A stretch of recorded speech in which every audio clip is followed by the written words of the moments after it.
ওই ঈশ্বরের এই দেহের যতগুলো ইন্দ্রিয়, বাবা আপনারা জানেন হয়তো আমাদের দেহে যত ইন্দ্রিয় আছে সকল ইন্দ্রিয়ের একটা করে অন্তরিন্দ্রিয় আছে। প্রথম ইন্দ্রিয় এই নয়ন ইন্দ্রিয়। নয়নের অন্তরিন্দ্রিয়গুলো কি করছে জানেন? দেখুন, ভালো করে শুনবেন মা। ওই নয়ন ইন্দ্রিয় চোরের ভেতর থেকে তাড়াতাড়ি বেরিয়ে আসছে, বেরিয়ে এসে ওই চোরের মাথায় জোরে জোরে লাথি মারছে মা, লাথি মারছে আর বলছে কি জানেন? বলছে, ওরে মোর, ভগবান তোর দেহে আমাকে কেন দিয়েছিল জানিস? অনন্ত অনন্ত কোটি সাধুগুরু বৈষ্ণবের বদন দেখার জন্য, ভক্তির বাজার দর্শন করার জন্য, ভক্তির চরণ দর্শন করার জন্য তুই কি করলি? সারাটা জীবন আমাকে দিয়ে তুই আজে বাজে কত খারাপ কিছু দেখালি। আমার জনমটা বিফল হয়ে গেল রে তোর মতো চোরের দেহে এসে। লাথি মেরে বলছে, ঠাকুর তুমি আর যাই করো, এমন পাপীর দেহে যেন আর কোনোদিন আমাদেরকে পাঠিও না।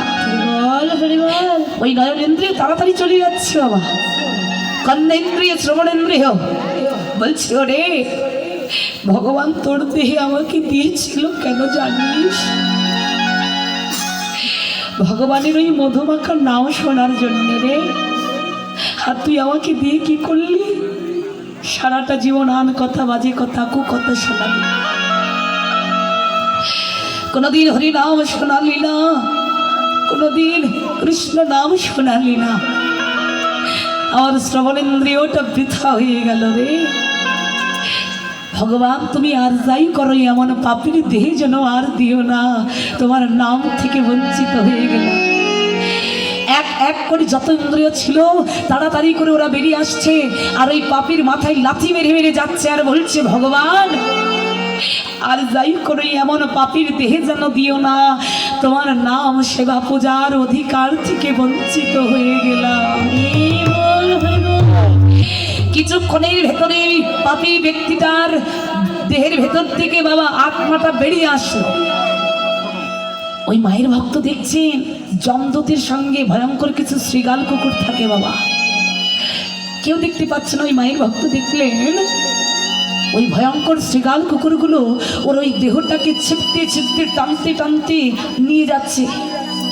আর ওই ব্যক্তি মায়ের ভক্ত দেখছে আর বলছে, হায় হায়, পাপী ব্যক্তির এত কষ্ট, এদের এত কষ্ট, এত যন্ত্রণা। এই অনুভব করতে করতে মায়ের ভক্ত সেদিনের মতো ঘরে চলে গেল। কিছুদিন পর পাড়ার ও পাড়াতে এক সাধু বাবা 5-6 মাস হচ্ছে বিছানায় পড়ে আছে, মৃত্যু হচ্ছে না। কিন্তু আজকে তার অবস্থাটা খুবই গুরুতর, মনে হচ্ছে আজকেই তার মৃত্যু হবে। ভাবলেন, যা পাপীর মৃত্যু কিসে হয় এটা তো দেখলাম, কিন্তু সাধুর মৃত্যুটা কি করে হয় এটা একটু দেখে আসি। মায়ের ভক্ত ছুটে গিয়েছেন, আজকে আর দূরে নয়, ঠিক সাধু বাবার চরণের এক প্রান্তে বসেছে। বাবা ওই সাধু ব্যক্তিটা কেউ দেখতে পাচ্ছেন না, ওই মায়ের ভক্ত দেখতে পাচ্ছেন এই সাধু ব্যক্তির নয়ন ইন্দ্রিয়। এই যে দুটি নয়ন, আহা কি করছে জানো? নয়ন ইন্দ্রিয়গুলো বেরিয়ে আসতে চাইছে না, দুটি নয়ন ঝরঝর করে কাঁদছে। কেঁদে কেঁদে ওই সাধুকেই বলছে, সাধু ভক্ত রে, এ জগতে ভগবান আর কারোর কথা না শুনলেও ভক্তির কথা বড় শোনে রে। ও ভক্ত, একবার ভগবানকে বল না তোর দেহে যেন আরো কিছুক্ষণ আমাদেরকে রাখে। কেন না, ভগবান যে উদ্দেশ্যে আমাদেরকে এই দেহে দিয়েছিল, তোমার মতো ভক্তের দেহে স্থান পেয়েছি বলে সারাটা জীবন ধরে কত কত ভক্তের বদন দেখেছি, সারাটা জীবন কত ভক্তের চরণ ধুলা দর্শন করেছি, কত কত ভক্তের বাজার দেখেছি। আমাদের এই দর্শন নয়ন জনমটা আমাদের ধন্য হয়ে গেছে। যদি আরো কিছু কাল তোমার মতো ভক্তের দেহে থাকতে পারতাম, তাহলে হয়তো আরো কত ভক্তের দর্শন পেয়ে যেতাম। তাই গৌর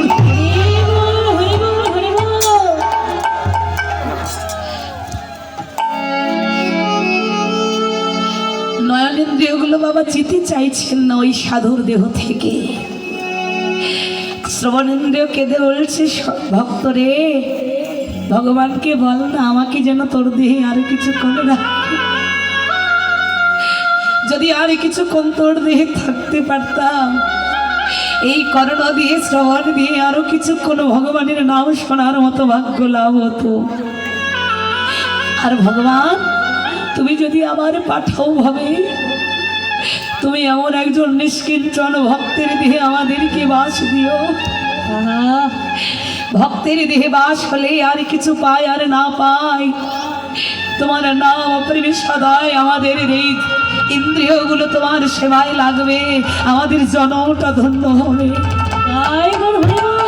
কিন্তু বাবা সাধু হও আর পাপী হও, ভবে আসলে যেতে হবে। এক এক করে যত ইন্দ্রিয়গুলো ছিল সবাই কাঁদতে কাঁদতে ওই সাধুর চরণে প্রণাম করে বলছে, সাধু ভগবানকে বলিস যদি আমার এই ভাবের মাঝে দয়াল পাঠায় যেন তোর মতো ভক্তের চরণ ছাড়া না পায়। সকল ইন্দ্রিয়গুলো যখন বেরিয়ে গেল, ওই মায়ের ভক্ত দেখছেন ওই সাধুর ভেতর থেকে আত্মাটা বেরিয়ে এলো। আর তাকে নিতে এলো কি জানো? সাক্ষাৎ স্বয়ং ভগবান বিষ্ণু পুষ্পরাধ সাজিয়ে নিয়ে এসেছেন। ভক্তকে আই ভক্ত, সাক্ষাৎ ভগবান হাত বাড়িয়ে দিলেন, আর ভক্ত হাতটা ধরে শূন্যে ওই রথে বসলেন। বললেন শুধু এই ভক্ত নয়, যাদের এই দেহটা কৃষ্ণ আছে আমি কি কেন, আমি নিজেই তাহা,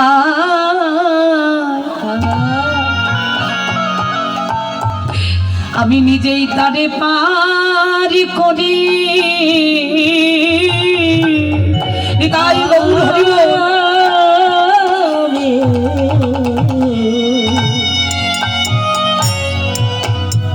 আমি নিজেই তারে